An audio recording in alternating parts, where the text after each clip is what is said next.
If you want to install Claude natively on Windows, this video is going to walk you through the process step by step in the easiest way possible. We'll make sure you have everything ready first, then I'll show you the exact command to run, what to expect during the install, and how to finish the setup inside your coding project. If this tutorial helps you out, go ahead and hit like and subscribe for more simple software tutorials just like this.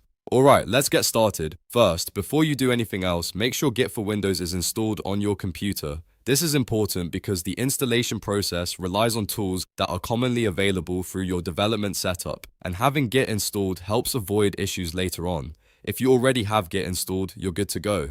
If not, install it first and then come right back.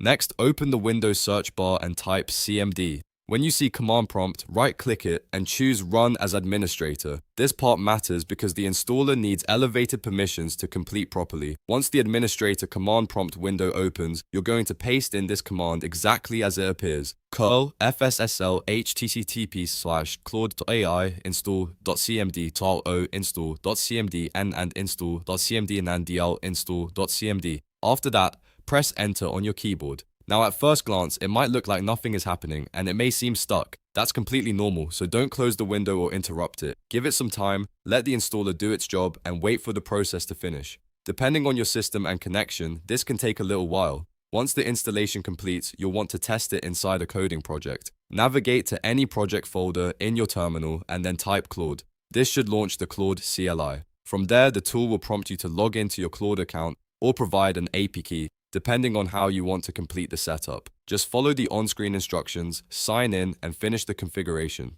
After that, Claude Native is ready to use in your terminal. You can start working with it directly inside your coding projects and use it as part of your development workflow. So to quickly recap, install Git for Windows first, open command prompt as administrator, run the install command, wait for it to finish, and then launch Claude inside your project to log in and complete setup. And that's it. You've now installed Claude Native on Windows. If this video helped, please give it a thumbs up, subscribe to the channel, and turn on notifications so you don't miss the next tutorial. Thanks for watching, and I'll see you in the next one.